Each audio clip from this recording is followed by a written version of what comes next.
Thank you, Governor. Good afternoon, everyone. Thank you for being with us today.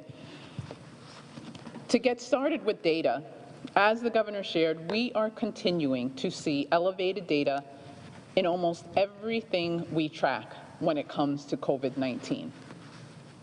Something else we have been watching is the geographic distribution of our cases across the state. We've talked a lot at this podium about some of our more densely populated communities, such as Central Falls, Providence, and Pawtucket. But it's important to make clear that we are now seeing case increases almost throughout the entire state. For example, Burrillville, Gloucester, Westerly, and Charlestown all have seen sizable increases over the last month. It does not matter where you live in Rhode Island. If you do not wear a mask with someone that you don't live with, and if you do not practice social distancing, you are putting yourself, your loved ones, and everyone else around you in serious danger. We really want to make sure, particularly during this pause, we get everyone's attention to recognize that and work with us together. We currently have 409 people hospitalized in Rhode Island with COVID-19, which includes the numbers the Governor shared from the alternate hospital sites, also referred to as the field hospitals. There are 45 people in an intensive care unit throughout the state and 31 people on ventilators in Rhode Island. Sadly, again, we have 9 new fatalities to report. One person was in their 50s, another individual was in their 60s, 2 people were in their 70s, 4 people were in their 80s, and 1 person was in their 90s. Our sympathies and prayers are with the families of these Rhode Islanders.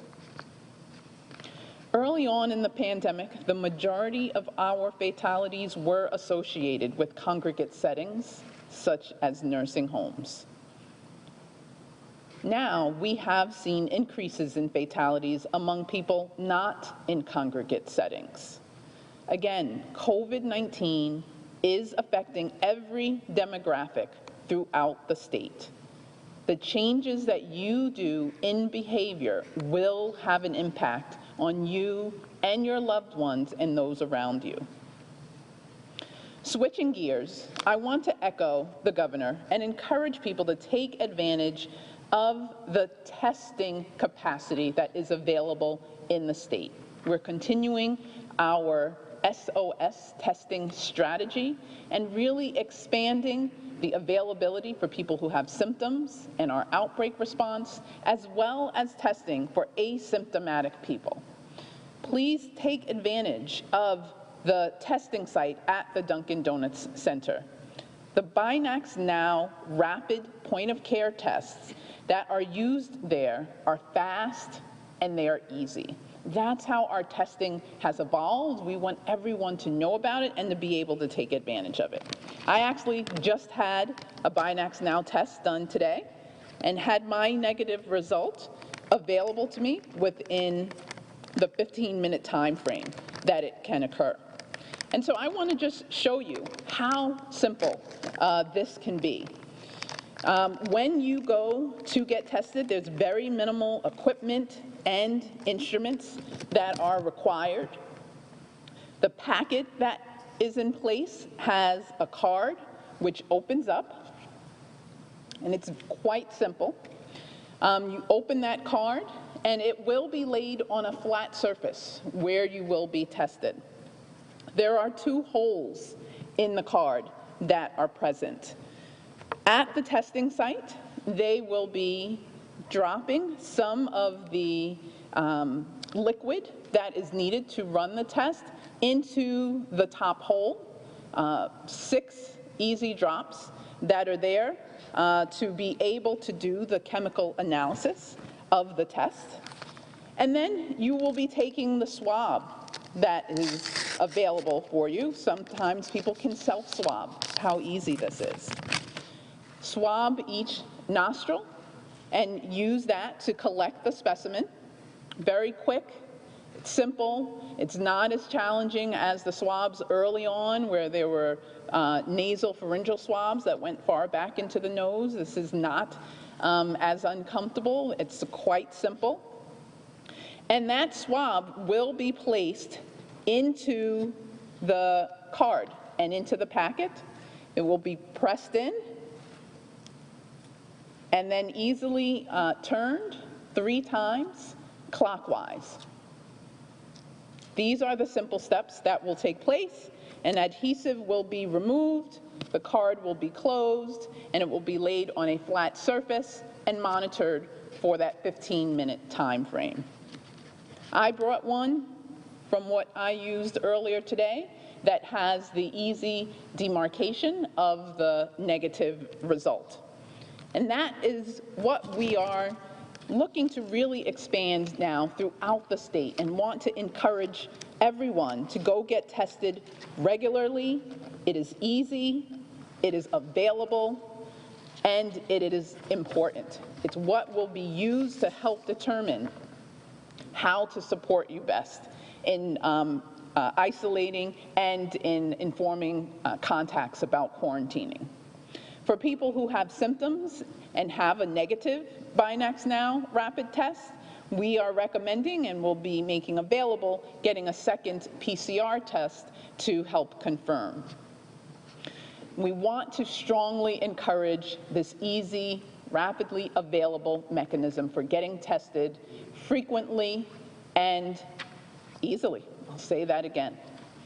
A separate issue I want to raise is about quarantine guidance. Just to touch on that quickly, the CDC has made public now new information on quarantining within the last 24 hours. In that new information, the CDC, Centers for Disease Control and Prevention, reiterated what we've been saying for months, that the gold standard for quarantining is 14 days. This is the safest thing to do for all of the people around you. But with recognizing the challenge over time and really digging in on the data, we are pleased that the CDC has been able to demonstrate the alternatives that can be in place for quarantining. We're reviewing this information that's been provided from the CDC and are looking to get in front of offering that to individuals. It would be whether or not someone has symptoms and if you're able to get a follow-up test to determine shortening that quarantine time to either 7 days or 10 days. So over the next few days, our team has already begun working on ways to apply this so that we can help improve compliance, make sure that as many people as possible get tested, and we help ensure that those individuals have the support they need to isolate and the close contacts have what they need to be able to quarantine effectively, and we stop transmission of coronavirus. All of this is critical in addition to the vaccine that is on the horizon. The other opportunity that I want to share and finish with is what's also on the horizon. Relatively new treatments that we have for COVID-19 in Rhode Island that we want to continue to spread the word on, available even as of this month, and they will continue to be available as we go forward. There are now better treatments for people with COVID-19, both for people who are in the hospital, but new now also for people who have somewhat milder illness at home. So they have not been admitted to the hospital, but can benefit from an intravenous infusion treatment that we're referring to as a monoclonal antibody. We're working very closely with our federal partners to receive the allocation, to talk about distribution plans that allow us to really expand this to multiple populations across the state, those who are hardest hit, and get access to additional treatment options that are coming through the pipeline. These and others are laboratory-made proteins, these treatments, that can mimic your immune system's ability to fight off viruses. We're getting data that's continuing to come through and demonstrate that this is increasingly helpful in limiting viral replication and can be effective in treating people with COVID-19 who are at high risk for progressing to severe illness. This treatment has great potential for certain individual patients, and it can help to keep our hospitalization numbers down as well. So we have many opportunities on the horizon that we want you all to take advantage of. The medication that I'm referring to is administered in an outpatient setting as an IV intravenous infusion, and you can get it once, and it takes about an hour to infuse. The treatment is available for an individual within 10 days of developing symptoms and prior to any need for hospitalization. There are a few additional key things to know. It is not a treatment to prevent you from getting COVID-19. It's again for people who already have COVID-19. It is also reserved for people who are older and who have other conditions that may lead to severe illness, such as being immunocompromised. You cannot just go to the hospital for this monoclonal antibody treatment.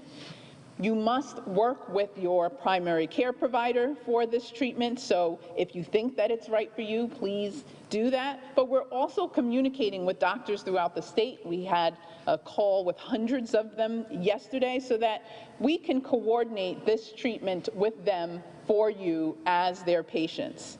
And we recognize that there are people who may not have a doctor. We are working with the same respiratory care clinics or urgent care centers that have been available for those individuals so that this treatment can be accessed there as well. Those clinics are listed with the testing locations on our Rhode Island Department of Health's website, which you can navigate to from health.ri.gov/COVID.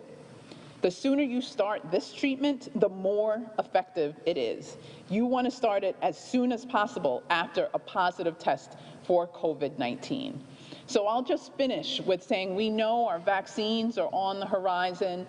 We have steps that we can take now to best prepare ourselves and really start to bend the curve, following the rules during this pause, making sure that you're wearing a mask when you're with anyone that you don't live with, understanding that if you're indoors with an inconsistent group and in informal settings, that's where the risk for spreading COVID is the highest. And access the testing that's available. It's easy, showed it to you here, and access the treatment that's available. All are steps to prevent even going into the hospital.